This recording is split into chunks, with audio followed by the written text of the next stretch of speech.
Hello বন্ধুরা, নিয়ে চলেছে নতুন একটি ভূতের গল্প। আজ যে ভূতের গল্পটি তোমাদের শোনাবো সেটি হলো রক্ত পিশাচ। তো দেখে আবার ভিডিও শুরু করা যাক।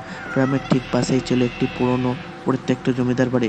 লোকমুখে শোনা যেত সেই বাড়িতে একসময় জমিদার পরিবার থাকতো, কিন্তু এক ভয়ানক রাতে তার পুরো পরিবার নিখোঁজ হয়ে যায়। কেউ জানতো না তারা কোথায় গেল। তার এরপর থেকে সেই বাড়িতে কেউ আর বসবাস করতে সাহস করতো না। গ্রামের বয়স্করা বলতো রাতে বাড়িটিতে আশেপাশে গেলে কেউ আর ফিরে আসে না। সবাই বলতো বাড়িটিতে এক রক্তপিশাচ থাকে, সে মানুষের রক্ত পান করে বেঁচে থাকে। রাকেশ ছিল খুব সাহসী ছেলে, সে এইসব ভূতের গল্প বিশ্বাস করতো না। একদিন সে তার বন্ধুদের বলল, এইসব গাঁজাখুরি গল্প, আমি প্রমাণ করে দেব কোনো রক্তপিশাচ নেই। আজ রাতে আমি সেই বাড়িতে গিয়ে থাকবো। বন্ধুরা তাকে অনেক বোঝালো, কিন্তু রাকেশ ঠিক করলো সে এটাই রাত কাটাতে সেই বাড়িতে যাবে। রাত হলেই রাকেশ টর্চ আর কিছু খাবার নিয়ে পুরনো বাড়িতে গিয়ে দিকে রওনা দিল। বাড়িটা অনেক বড়, কিন্তু ভীষণ অন্ধকার আর ভাঙাচোরা ছিল। রাকেশ টর্চ জ্বালিয়ে ভিতরে ঢুকলো। প্রথমে কিছু অস্বাভাবিক মনে হলো না, শুধু এক অদ্ভুত গন্ধ, সে পুরনো রক্তের গন্ধ ভাসতে ভাসতে। রাকেশ একটা ঘরে গিয়ে বসলো, কিন্তু ঠিক তখনই হঠাৎ এক শীতল বাতাস বইতে শুরু করলো।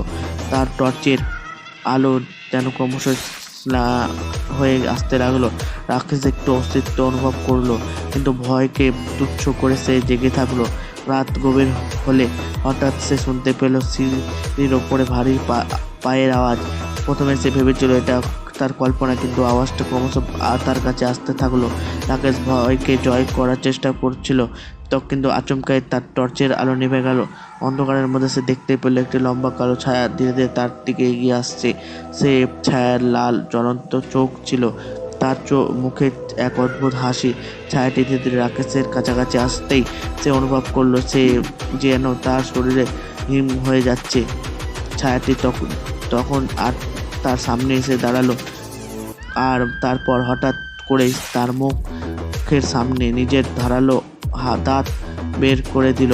রাকেশ তখনই তার নিজেকে সামলাতে পারল না, সে চিৎকার করে উঠল, কিন্তু সেই ছায়াটি তাকে ধরার আগে রাকেশ অজ্ঞান হয়ে গেল। পরের দিন সকালে গ্রামের লোকেরা রাকেশকে বাড়ির সামনে উঠানে অজ্ঞান অবস্থায় পেল। তারপর গলার চোট, দুটি দাগ ছিল, কেউ খুব গভীরভাবে কামড় ধরেছে। রাকেশ তখন জিজ্ঞাসা করলো, সে শুধু বলল রক্তপিশাচ সত্যিই আছে। এরপর থেকে রাকেশ আর কখনো সেই বাড়ির দিকে পা বাড়ায়নি। আর গ্রামের লোকেরা আরও নিশ্চিত হলো যে জমিদার বাড়িতে সত্যিই রক্তপিশাচ বাস। গ্রামের মানুষেরা বাড়িটিকে আরও ভয় পেতে শুরু করলো এবং পুরো জায়গাটিকে এড়িয়ে চলা শুরু করলো। সে রাতের পর থেকে কেউ আর কখনো বাড়িটির কাছাকাছি যায়নি। আর রাকেশ সেই ভয়ের রাতের গল্প সবার মুখে মুখে প্রচারিত হতে থাকলো।